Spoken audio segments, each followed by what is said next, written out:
everyone. I hope you are all well. Today we'll be discuss about the phlebotomy and waste management. इसके अंदर हम देखेंगे कि हम पेशेंट को कैसे हैंडल करते हैं. देखिए, explain about hygiene habits, importance of gloves and raincoats in preventing infections, uh,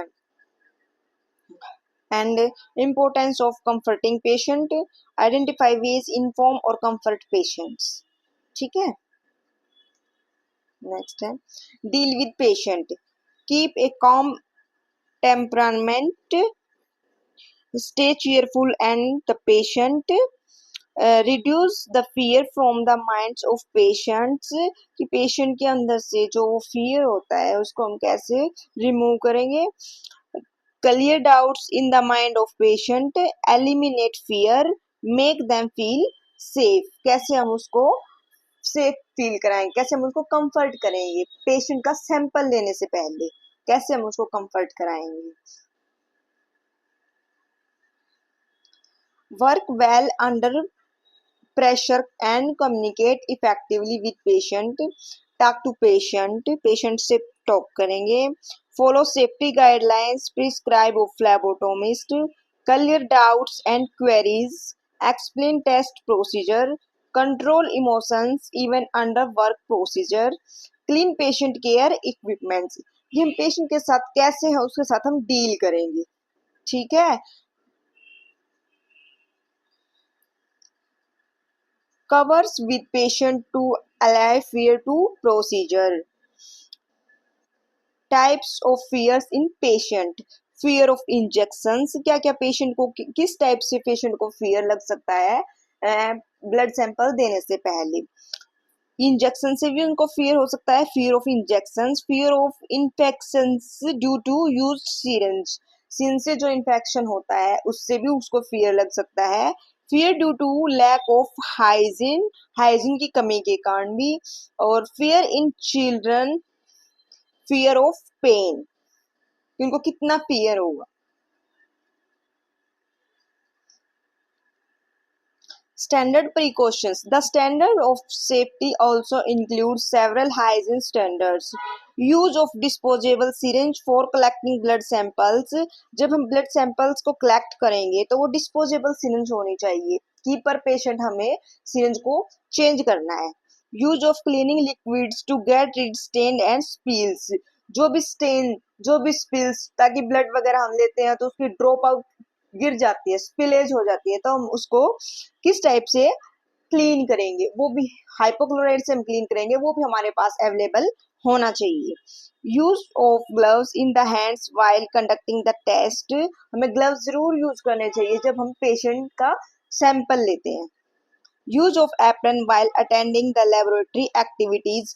हम लैब के अंदर कोई भी एक्टिविटीज फॉलो करते हैं, किसी भी प्रोसीजर को फॉलो करते हैं, तो हमें एप्रन जरूर अटेंड जरूर करना चाहिए. Check expiry dates all the chemicals used for the test. Test करने से पहले हमें किसी भी सैंपल की, किसी भी केमिकल की हमें एक्सपायरी डेट जरूर चेक कर लेनी है. सिरिंज की भी. Handle hygiene includes both hand washing with either plain or antiseptic containing soap and water. Use of alcohol based product, gels and foams that do not require the use of water.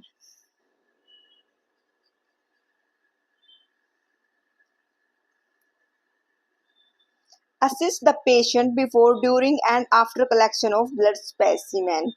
Uh, Provide step by step assistance. Assistance the patient through the entire test procedure.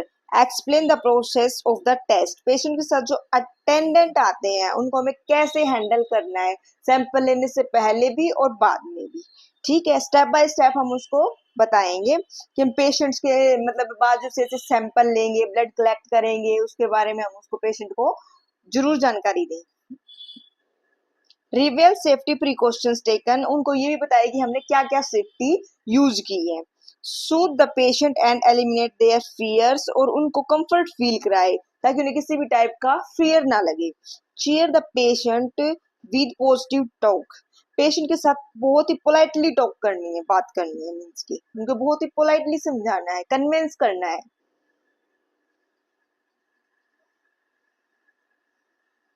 Provide a calm environment for patient. Calm environment is vital for conducting test properly.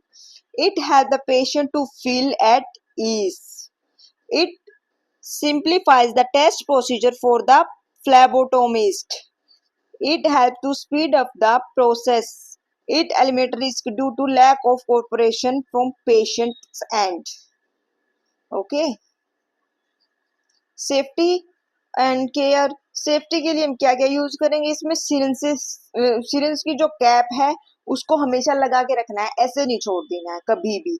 ऐसे ही ये sharp box है, इसके अंदर इसको discard करना है after sample collect करने के बाद इसके अंदर डिस्कार्ड करना है प्रॉपरली, ताकि हमें वो लगे ना. अगर हम ऐसे भी रख रहे हैं तो हमें नीडल को कभी भी ऐसे नहीं छोड़ देना है, हमेशा इसके अंदर कैप करके रखना है. हमेशा कभी भी ऐसे नहीं छोड़ना है नीडल को, हमेशा ये कैप इसके अंदर डालो या फिर इसके अंदर डिस्कार्ड करो, डिस्कार्ड करके रखो sharp box. So thank you, और मुझे बताते रहे कि मेरा टॉपिक आपको कैसा लगा, ताकि मैं आगे और वीडियो बनाऊं, और उसके लिए मेरे को पूरा कॉन्फिडेंस आए. और मेरे को ये भी बता सकते हैं आप कि आपको कौन से टॉपिक पे वीडियो चाहिए. Thank you everyone.